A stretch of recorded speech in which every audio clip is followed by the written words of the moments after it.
This micro lecture is on the cervical vertebral maturation stages and the clinical implications of the same.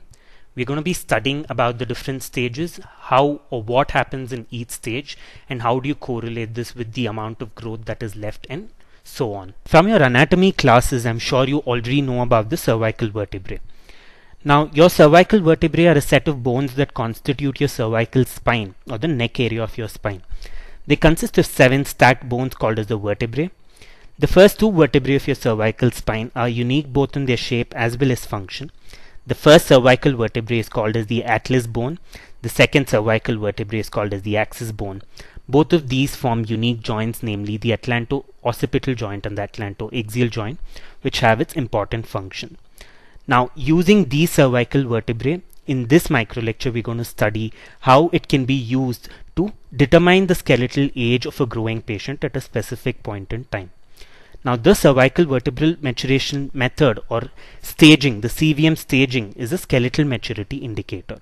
Now, when you read your chapter on skeletal maturity indicators, you see number of methods in your hand wrist radiographs, tooth calcification stages, frontal sinus, CVM stages, etc. But CVM staging becomes the most commonly used skeletal maturity indicator, primarily because it is ascertained or it is estimated from the cervical vertebrae that is seen in your lateral cephalogram, which is taken routinely for orthodontic patients because it is an essential diagnostic aid and it does not require the use of additional radiographs. Now, why is this important? Say a growing patient enters your orthodontic clinic, presents with a severe skeletal malocclusion, and a growth modulation therapy is planned for this patient, either using an orthopedic approach or a myofunctional approach.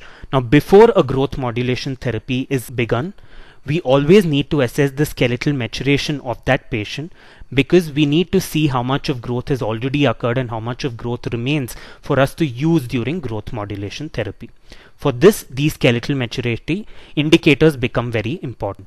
Before we delve into the stages of cervical vertebrae maturation, remember that though we have 7 cervical vertebrae, it is your second, third and fourth cervical vertebrae that are most commonly used for growth estimation from a lateral cephalogram. And these stages of cervical vertebrae maturation was put forward by HASSEL and FORMAN in 1995. There is another classification method that uses cervical vertebrae from 2nd to the 6th cervical vertebrae, which is by Lemparski. But since the HASSEL and FORMAN's method was more popular, we're going to be studying this staging of CVM by HASSEL and FORMAN, which was proposed in 1995. According to HASSEL and FORMAN, there are 6 stages of cervical vertebrae maturation. The 6 stages go in a particular order and they are as follows. The first stage is also known as initiation. CVM 2 stage is known as acceleration. The third stage is transition. CVM 4th stage is deceleration. The 5th stage is maturation, and the 6th stage is completion.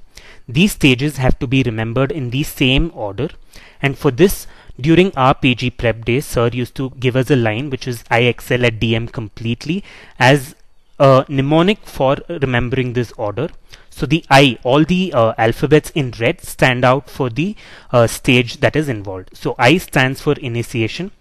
Excel rhymes with acceleration, so it is acceleration. The T of at is for transition. The D is for deceleration. M is for maturation, and the C of completely is completion. So I excel at DM completely is a mnemonic that you can use to remember the 6 stages, that is initiation, acceleration, transition, deceleration, maturation and completion. Now that we've read about the 6 stages of cervical vertebrae maturation or the CVM staging, we need to know how it was classified or on what basis were these 6 stages given. Now, if you observe the cervical vertebrae that is undergoing a change from one stage to another, you see 2 changes. You see a change in shape. You see that the cervical vertebrae changes its shape from initiation to completion. It undergoes a series of shape changes.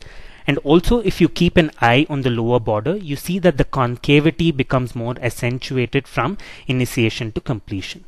So far, we have seen that the cervical vertebrae maturation given by HASSEL and FORMAN has 6 stages.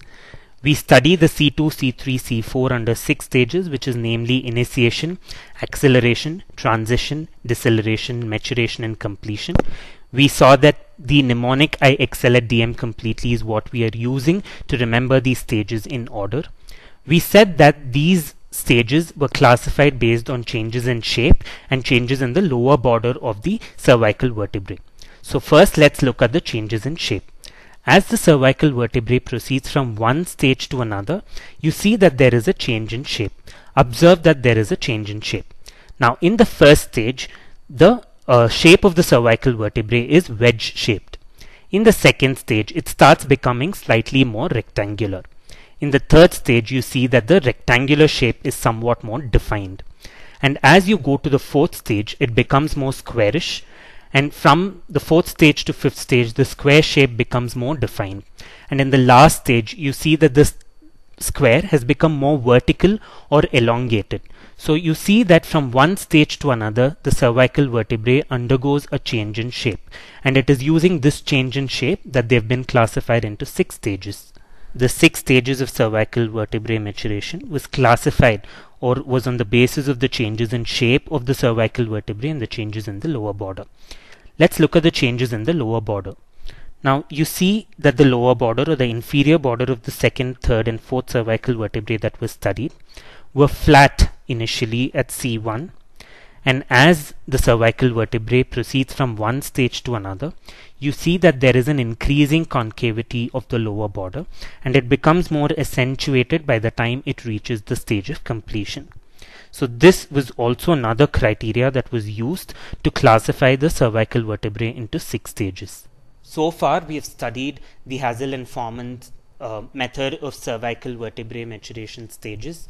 We saw that there were 6 stages. We saw that the 6 stages were classified based on changes in shape of the cervical vertebrae and changes in the lower border. As the cervical vertebrae proceeded from one stage to the other, there was an increasing concavity of the lower or the inferior border of the cervical vertebrae of C2, C3 and C4.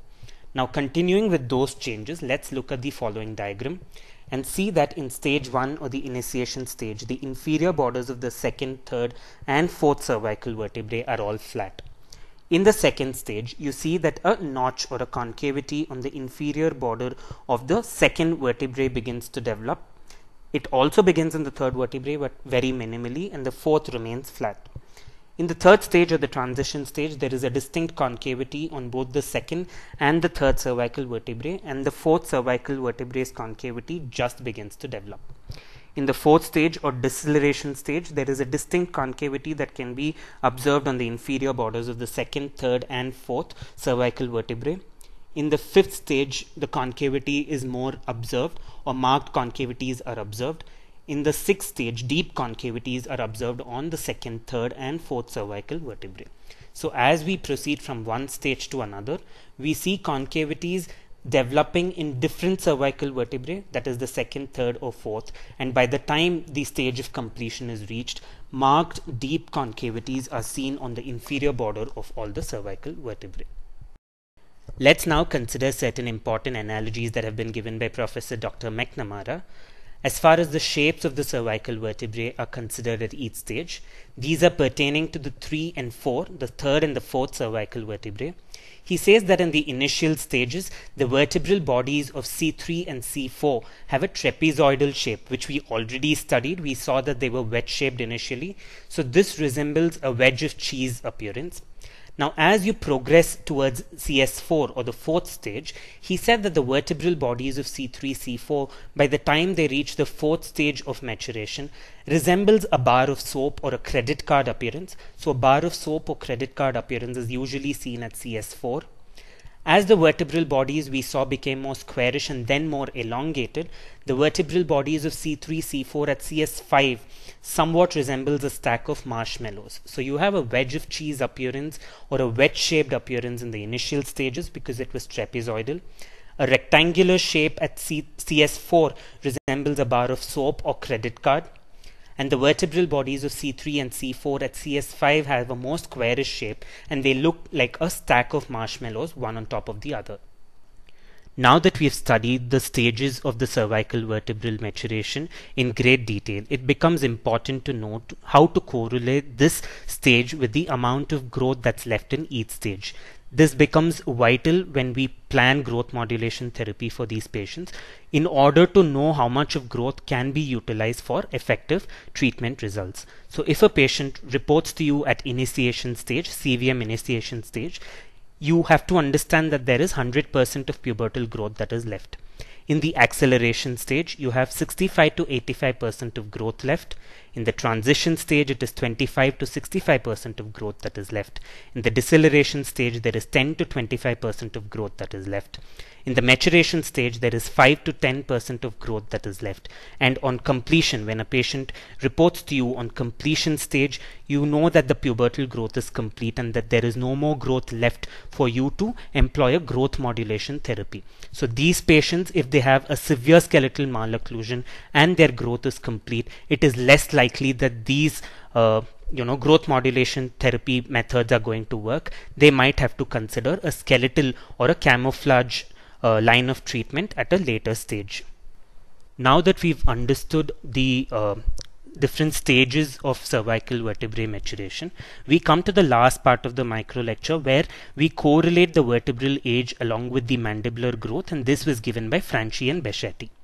Now, how do you understand this graph and diagram is that if the patient, or if a lateral cephalogram of a patient shows that the patient is at CVM stage 1, at CS1, the peak in mandibular growth will occur only 2 years after this particular stage. Now, if it is at stage 2, it means that the peak in mandibular growth will be attained only 1 year after this stage.